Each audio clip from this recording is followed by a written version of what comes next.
board on the screen yesterday, right? So we're like done with the wolf thing?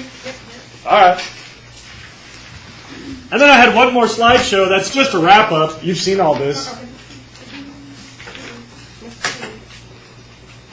If we are done with keystones, and you know all these terms, you could ask me questions all you want. And then, look, once you're done with this topic, which I'm here for you to help, like however much time we need, once we're done with that, both of these assignments are like the most candy cane introduction to a topic. You notice that there were like 5 study goals and like 6 terms. Like, this is pretty mellow. So I'm hoping we can finish 2 assignments in one day and still have time for like awkward personal questions or policy stuff or class stuff.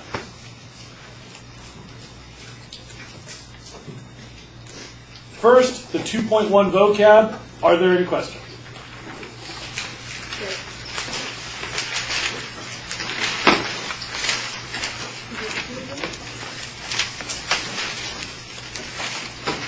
Oh, the engineer species. You've been absent. Yeah. Like a beaver builds beaver dams? Yeah, that's what I thought. Or like alligators burrowing in the swamp keeps the swamp water moving so the swamp still functions ecologically. You can call them habitat engineers, physical engineers, or just engineers. Engineer species is the most generic. And it just means something whose activity changes the physical structure of their habitat. By the way, there's a lot of animals that do this. Those were just 2 examples, but like parrotfish make sand in the tropics. And like millions of others. Anybody else? Yeah? A watershed? Oh, I'm so glad you asked. Because your illustrious and handsome aide in period 1, Hal Skinner.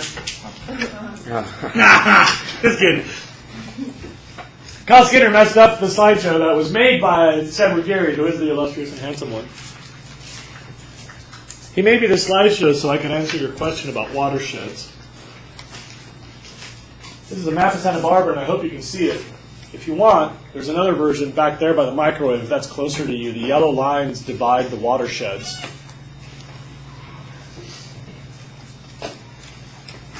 A watershed is an area of land with common drainage. We'll use this term a lot. And in ecosystems, this is basically the fundamental unit of ecosystem science. Like in ecology, we do it by watersheds. They're the only distinct boundaries that we can define on a map and always agree on. A watershed is all the land that drains to the same place. So look up here, please. United States map. All the water that rains to the left of my laser line goes to the Pacific. So this is the United States Pacific watershed. All of the stuff that rains on the right of this laser line all spills into the Atlantic somewhere, so that's called the Atlantic watershed. Does this make sense to everybody? Now, within the Atlantic, there's like the Mississippi watershed, because that's the common body of water for the Mississippi. And there's a few other little watersheds here that go out by other rivers. So the Atlantic watershed can be further divided into the Mississippi, the East Appalachian. In the East Appalachian, you can call it the Potomac, the Chesapeake. Oh, yeah. He's my favorite. Yeah, you know it. Thank you. He's all for me? Sorry that someone tipped over in the car. Sorry. Yeah, I hate you for messing up the free muffin you gave me. Alright.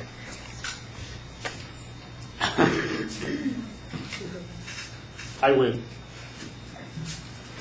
Okay, we got our watersheds. Look.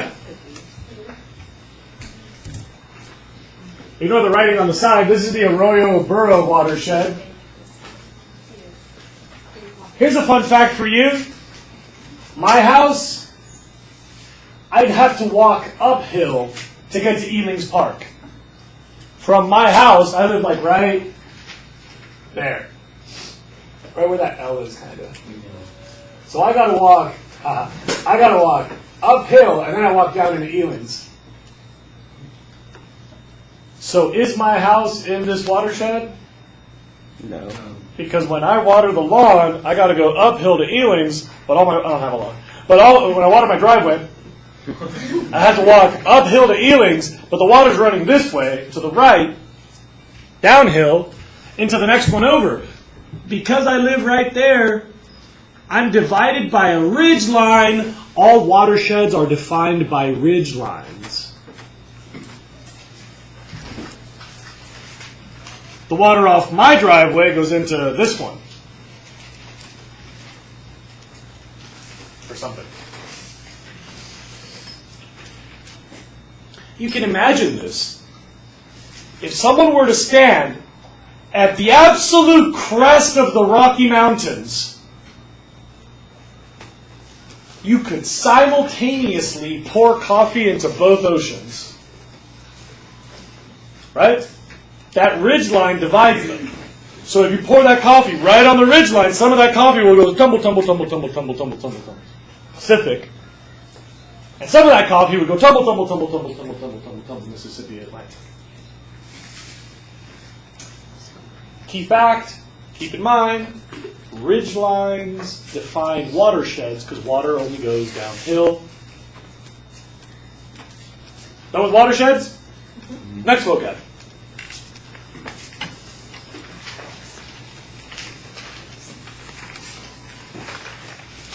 Oh, watch me. This kind of plate boundary is and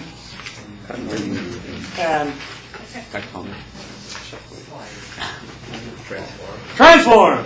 Keyword. They're all tectonic.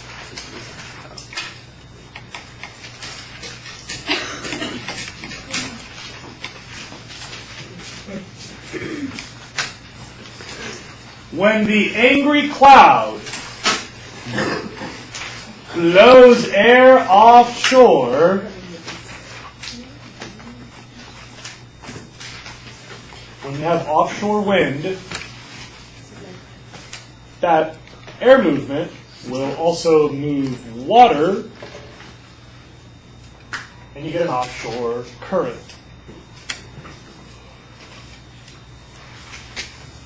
Whenever the water is moving away from offshore, like spinning a wheel, that's going to drag water from the bottom. It wells up from down below, so it's called upwelling. And that's really important, because that water is cold, and when water's cold, it holds more nutrients. Upwelling. You got to know all of those things. Offshore wind, offshore current, upwelling, cold and nutrient-rich water. When water's colder, you can breathe in it better. Yeah. Isn't there really good fishing where it's upwelling? Because that's where all like the algae is. Right. Because this is all like fertilizer, so you get more algae, so you get more plankton, so you get more little fish, so you get more medium fish, so you get more big fish. All over the world, if there's upwelling, you want to go fishing there.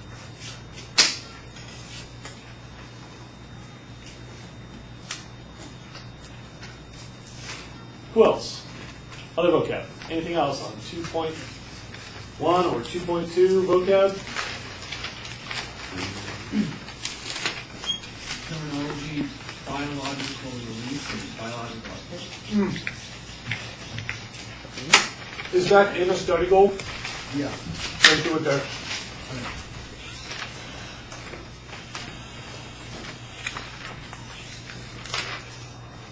Seriously, I have nothing to say about study goals 1, 2, 3, or 4. Unless you have a question, then I'm here for you.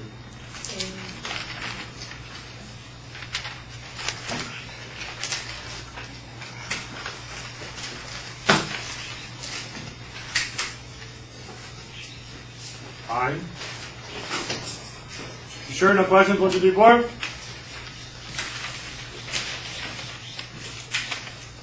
Cool. Study rule number 5 is like this is a thing. Like, you gotta, it's like a whole concept. I'll tell you the story first, And then we'll look at study goal number 5. Here's the story. You live inside of Barber, so you may have heard a lot of this, and maybe you even know some of the people that were involved, and this is like your own little local heritage here. There's this bird called the California condor. And back when I was a little boy, people started to freak out because the California condors were dropping like flies, and there wasn't a lot of them left.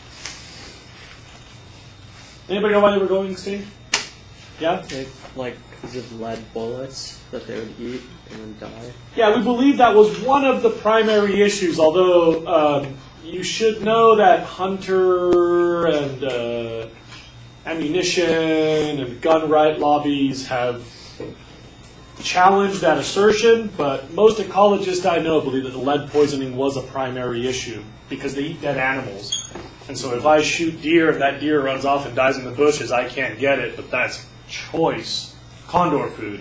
And they'll pick that thing apart sooner or later. One of them swallows the lead, and after they eat 3 or 4 pieces of lead poisoning. Also, they were dying because of? Like people were taking up all the beaches and going along the beaches, and things that washed up and died on the beaches would get taken away, or there would be too many people around for the condor to go and eat it. Yeah, and this is, the food supply thing is not just beaches, but the same concept applies. As their habitat shrinks, one problem, their food supply also shrinks, an additional problem. So they had diminishing food supply, shrinking habitat, lead poisoning, and one more issue, power lines. In the morning, they go up on the tallest tree and they stretch their wings to warm up. It's beautiful. You should see it in the morning. They just like chill and just point up at the sun like this. And then they get relax and they start to like go to sleep. And if they're on a power line, they span it and they get like however many quadrillion high voltage power line carries, I don't know. And so they would literally explode. Like you can see like video footage of people that are like, uh-oh, and it goes, like, nar, like big old feathers, like, okay. So when we got down to like, I don't know how many it was, somebody should Google this number. Give me a good condor story. I don't know what I'm talking about. I'd be happy to see that. 20-something? Yeah, I don't know. It was a small number. I've had 2 experts in the field give me drastically different 86 and 17 numbers. They're not like a factor of 5. You're calling yourself experts, but yeah. Definitely not 17 because I was driving down the Big Sur coast and I saw like 15 all in one, and they all have numbers that go up to like 60 something. So I'm sure there's more than. We're in a different world now. Keep in mind, I'm talking about like the early 1980s. Yeah. So here's what we did. We're like, oh my God, we're worried. The species is going downhill. We trapped them. A couple of them died in the trapping. We drove them down to San Diego. We built them this giant aviary. We convinced them to eat what we could feed them and figured out how to feed them. And in the process, a couple of them starved. And then we figured out like the candles and the music, and they started to make babies. And like, okay, great, they're breeding. And then we couldn't figure out how to get the chicks to eat in captivity because the moms were too nervous to feed them. So we lost a bunch of hatchlings, and so we designed these like huge gloves that looked like a condor. So we could put the hatchlings in like a special incubated house and like have a dude behind the wall like feeding them with like the fake condor head. And we figured out like what the right food was, and then trial and error. Okay, 15 years later we have like 180 condors. And it's been like $70 billion, and people have like made and lost careers, and many condors died, and everybody had their best intentions, and we did our best, and we got it up to like 100, I don't know, a lot. And then like, okay, here we go, everybody, this is it. We're going to drive them back up to the hills, and let them go. So the first like 16, I believe, were released, or 20 were released. You know what happened to them? They died. Yeah, because of lead poisoning, limited habitat, loss of their natural diet, and power lines. This is the classic case. Now back to number 5. Single species management doesn't work. if you have an otherwise broken ecosystem. The Condor story is the argument for this thing called ecosystem management. That rather than just make more condors to have the same problems, you have to fix, the systemic issues. So now in this new modern era of environmental science, we have a lead ammunition ban. We have covered up the cables and removed high power lines from condor habitat. We've bought and protected condor sanctuaries. And little by little, we realize, how about we just spend the money on the system and the condors will do better? By the way, they're like the umbrella of protection for everything else there. When you have healthy ecosystems, all the other little parts benefit too. So you can spend however many $1 billion you want to make crappy, confused condors that are going to die, or you can put that money into fixing ecosystem issues, and then all things there benefit, including salamanders and frogs and snakes, and you get like more bang for your buck. Ecosystem management. Because of environmental unity, remember the John Muir quote, you pluck anything out from nature, you find it tied to everything else in the universe? Any questions on number 5? Or any part of 2.1? Or 2.1? Or any part of 2.1? Okay, study goals in 2.2. You've done the vocab, I think, unless you have other vocab questions. Maybe you didn't realize that I did both.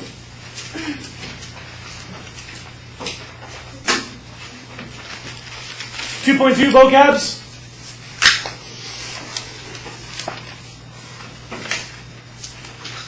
Yes. Nitrogen fixation is when you, I don't know if you remember, but we talked about fixing compounds. When you take something out of the elemental form or out of the simple form and you tie it into a big macromolecule. So like when plants breathe carbon and they make sugar, that's called carbon fixation. You dig? Yeah.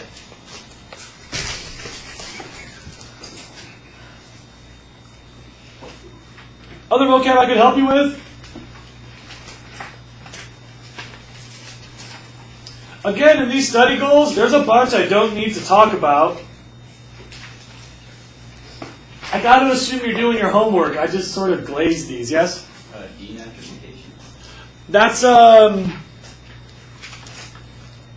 it's one of the final steps in decomposing nitrogen compounds, and I could explain it now, but that's going to be pointless.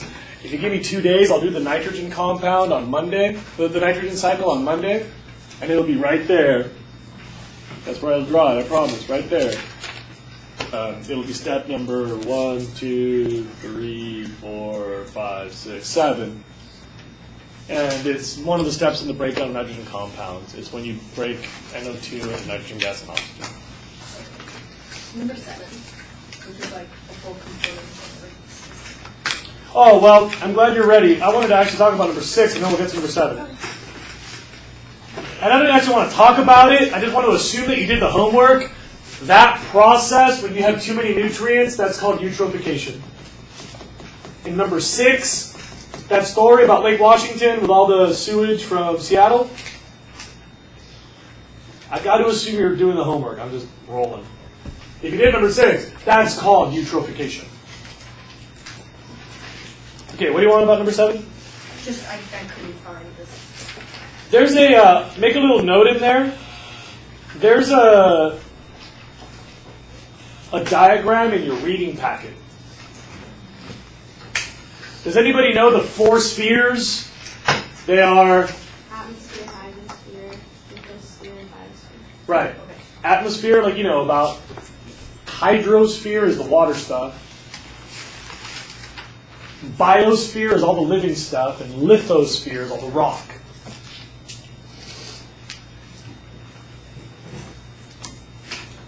Fun little fact for you. If the Earth is the size of a basketball, how thick is the atmosphere? Take a shot at it, yeah. Very, very, very thin. How much? Like the thickness of a sheet of vapor. Yeah, there's Rime Rapids. Yeah. You know, for us, the atmosphere seems limitless. It's like, what, 50,000, 60,000, 75,000 feet? But if you look at the size of the planet, 50 or 60,000 feet is actually a pretty thin little layer on the edge there when you consider that's like many thousands of miles across. And the second part of number 7 is actually the important one. Getting those terms, you'll need them, but that's not rocket science. Litho, hydro, bio, atmo. The part that actually becomes really clutch later is that when a chemical enters those different spheres, it moves at different speeds.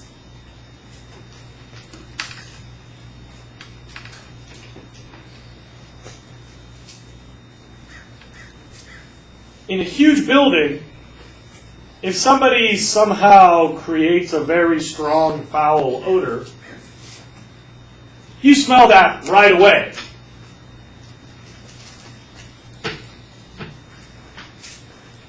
If somebody pours gasoline into the top of San Ysidro Creek, that'll be in the ocean in a few hours, maybe in a day, because the hydrospheric cycling is also very fast. If there's like mercury in the atmosphere and that gets into the ocean, that's pretty fast. If it gets from the ocean into the plankton, that's pretty fast. But you've got like 60 to 80 years before you have to worry about accumulating mercury when you eat tuna. Because biological cycling is kind of medium speed. That tuna has to grow up and eat a lot. Then you got to grow up and eat a lot of tuna. And at the slowest extreme, when a chemical is trapped in rock, it's going to be a long, long time before it comes out of the rock. You must know this distinction. Atmospheric and hydrospheric are rapid cycle. Biospheric is like in the middle. And lithospheric is slow, like hundreds of millions of years for the rock cycle.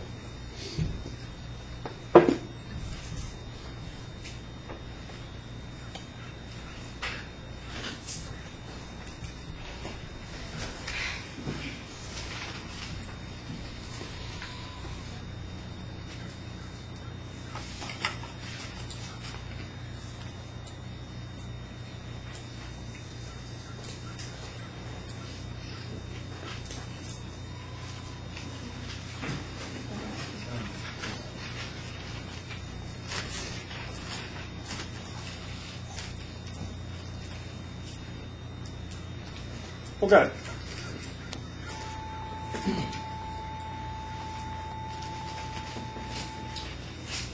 Number 8, all on the test. Most of this is probably review, but I can help you if you have questions. Yeah, I just wanted to know biological uptake. Biological uptake is when something not living enters a living thing. So like, when calcium is absorbed into a plant, uptake. Or like when you eat little iron shavings off your cast iron skillet, uptake. Release is the opposite. Like when bacteria decomposes your dead skin cells and that becomes something that gets fixed in the rock, that's release. Like when you breathe out, it's up in the atmosphere, that's release.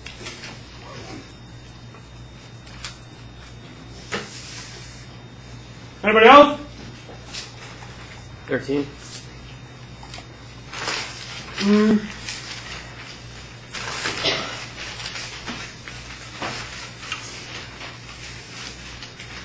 This is your final reminder about the difference in speeds. Because sulfur is a gas in part of its cycling, sulfur cycle can be disrupted and fixed very quickly. Calcium doesn't have a gas phase, it only lives in rock. So it is literally a geologic time scale to cycle calcium. Yeah? For number 9, when it says the big 6 macronutrients and like, what are they used for, what is sulfur? Oh yeah, I'll give you a hint right now. Number 9 gets 2 stars. sulfur is required to make amino acids, which are the building block of proteins. So sulfur is required for proteins. One more.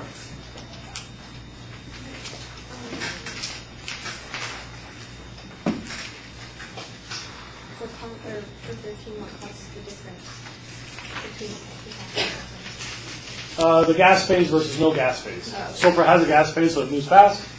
Calcium does not have a gas phase, so there's no fast part of the cycle. It's all slow. Making rock is slow. Moving rock is slow. Breaking rock is slow.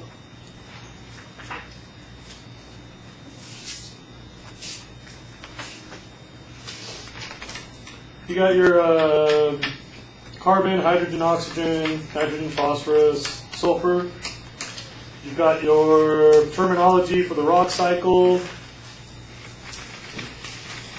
You've got your more terminology for the rock cycle, more terminology for the rock cycle, and number 13 that I already talked about.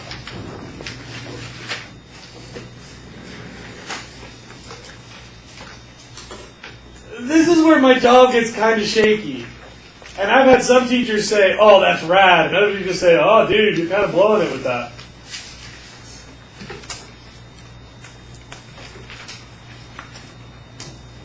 I'm trying not to waste your time by going over simple stuff. I am assuming that you read the book and you do the homework, so you would ask me if you had a question. Like, that's a really risky assumption for a teacher. I might have just given you a whole bunch of rope for you to academically hang yourself. But are you actually done?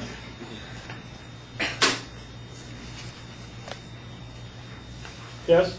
The diagrams, do we have to know what everything is on them, like all of the definitions, or just like a general understanding?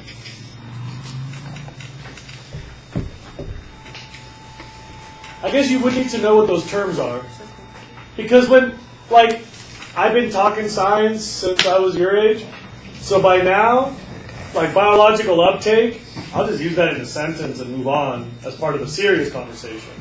So I don't necessarily intend to quiz you on vocab terminology, but like, hi, welcome to the way that people talk in this discipline. These are all words that we're going to embed in our real nitty-gritty content. So you kind of got to know them. Yeah. Are we ever going to have to like draw out diagrams, or are we just going to have to kind of know what the cycles are? It's really hard to grade a drawing, so what might happen, like on the AP test, is they'll tell you what happens between A and B. What do you call when C turns into D? And so you'll often have to label diagrams, cycle stuff. But usually I'd say it's more conceptual than that. Like if you understand what's happening, they'll talk about it even without using the term. You just have to go like, oh yeah, lithification is you build rock out of sediments. It is my pleasure to provide you with knowledge, but if we're done, last call. So, anything about the class, the content, Miss Lippy, the part I don't get is the procedures of this class, the paperwork. I'm like, what do we have? What time is it right now?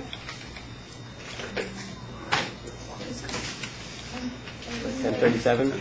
So we had 11 minutes. That's not common.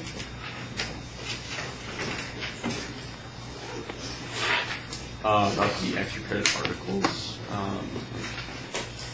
are those due every Friday? Just like once a week? I don't really know. At the end of the unit. Okay. Extra credit submissions, A, are not articles. I mean the... They're infographics, data tables, and charts. By the way, they're not cartoony comics either. I got a bunch of like funny cartoons about population. That doesn't actually add content. So if you have some interesting data, infographics, charts, or tables, those are due on the days of the exam. Exams are almost always a Friday. Your next one is whatever that is. Yeah, cool. Next.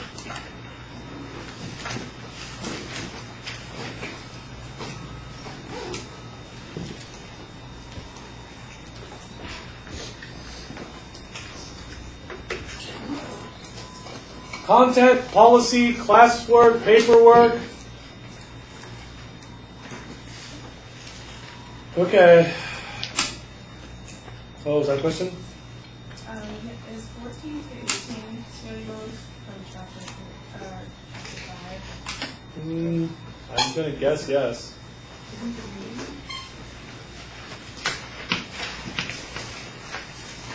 I will assume so. But if not, you probably find it. I mean, did you finish chapter 6 with assignment 2.1? Yeah. You got to the end? Yeah. I mean, did you finish chapter 5 with 2.2? No. You don't remember? I don't remember. I think we did. Pretty sure we did.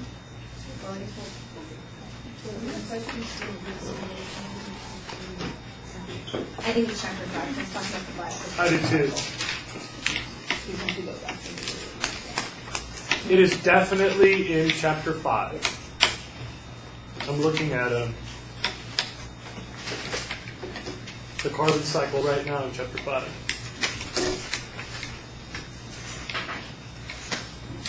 It's just a couple pages at the end, and there's nitrogen cycle, phosphorus cycle. Alright, so this is the part that sometimes really good, sometimes really bad. As long as we're all in the same conversation, I am willing